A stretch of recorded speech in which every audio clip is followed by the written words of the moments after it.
Darrell, FA Cup. Just tell us a little bit about what you like the most about cup competitions, cup football from a manager's point of view.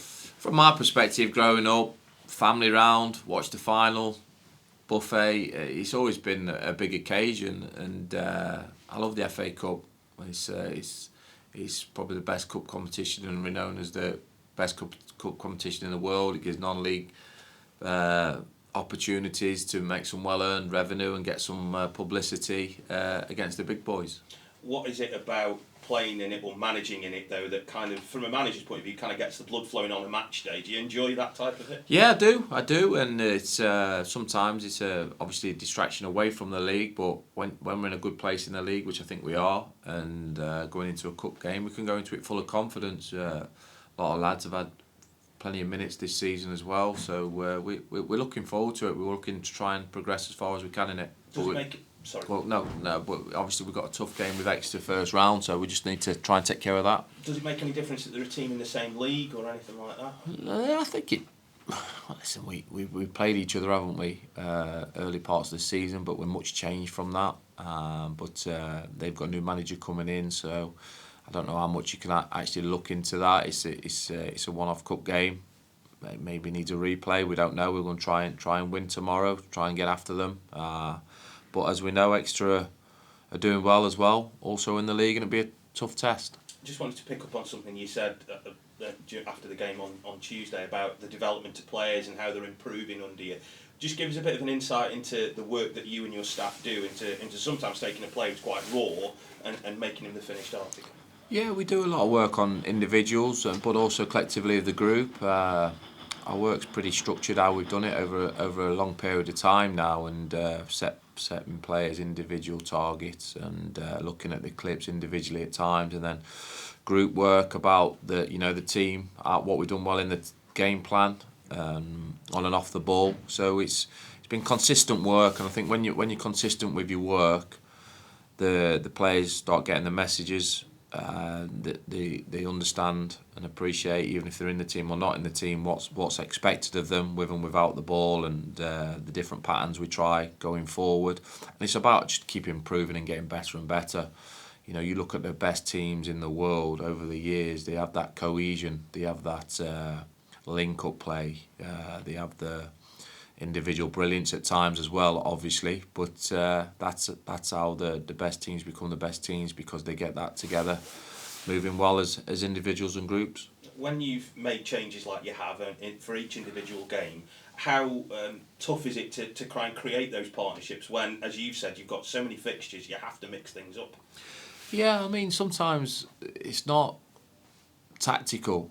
Sometimes the game changes. There's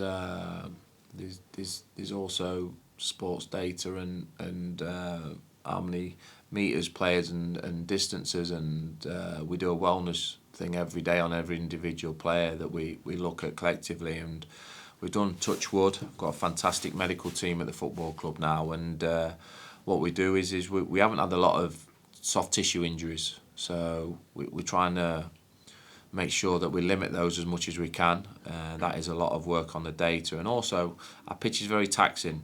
Our pitch holds water. It's something we're going to obviously try and improve in the future, but it holds a lot of the water. Any rain that we get holds the water in, and that makes the ground very soft and very heavy on players' legs, which obviously creates muscle fatigue as well.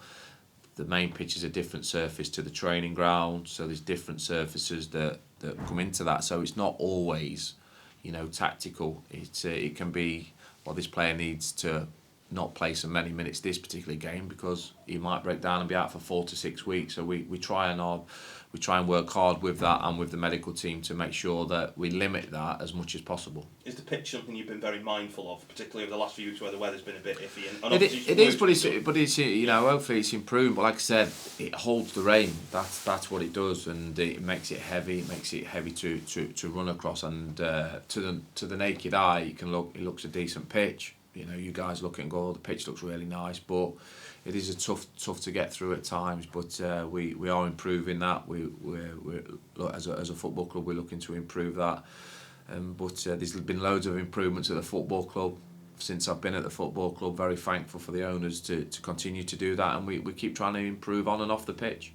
just lastly then, 1 defeat in 7 I think it is in all competitions, and does that give you a sign where we talked about development that the team are developing at the rate that you want them to at the moment? Yeah, I try not to be honest with you, I try not to think of, 1 defeat in 7 and bits and pieces now, a bit more experience as a manager. I just try and focus on the next game, and that's always key for me. And you can't do anything about the past. If you've lost your last 5 games, you can't do anything about it. And that's another consistent of ours. If we're on a good run or on a bad run, we just reset for the next game. So we're looking to beat Exeter. That's all we see. The FA Cup coming up, great cup competition like we've said, and try and progress. Thank you. Cheers, Phil. Darrell, I suppose from many ways you look at it, you've already alluded to, the rotation system is working for you, isn't it, in terms of, because the last time you named the same 11 is Peterborough away. Was that in your mind when you sort of look at it, because of or what you've just said in terms of you want minutes into the players but also to freshen the team up? Yeah, I think, and as well as is that the Saturday, I mean, this is, I think we're coming up to our 6th or 7th game in 21 days. And when it comes Saturday that we've had for the last 3 weeks, you'll see more of a rotation in those periods than you will Saturday to Saturday if performances are good, if that makes sense. So as well as treating every game as a different project, like I mentioned earlier, the data comes into it, and previous injuries players have had, lots and lots of info, which I'm not going to bore you with all the details about, go into why at times the team's rotated, and certainly over the period of games of minutes coming into play and the amount of games we've had makes decisions a little bit easier for me. But it does help with the strength and the depth you've got in your squad and the versatility of the players you've got at your disposal in many ways, Darrell. Yeah, it is. I mean, the squad's probably 4 or 5 top heavy than normally I'd work with, but I thought with the amount of games we have this side of the new year, it's important to have a bigger squad while still players adapting and trying to find the feet at this level. So the numbers for me has been good. We've used quite a few players already this season. We've got plenty of development players within the squad. We've got a lot of young lads that are learning. We've got a lot of players that are learning the level as well. So we just want to keep progressing that individually and collectively. Home advantage, do you see that as a big in the FA Cup, or is it more of a level playing field because of a cup competition, Darrell? Yeah, it's a cup competition, isn't it? So we're at home, we're pleased to be at home. Our fans will get right behind us, and we'll try and get as far as we can in the competition. Finally for me, Gary Caldwell, a man you probably know quite well. Been out the game a little bit, but he does have his own standard of what he'll want, but he's new to it. He's got a buy into Exeter, hasn't he? Yeah, he has. Gary's a top lad.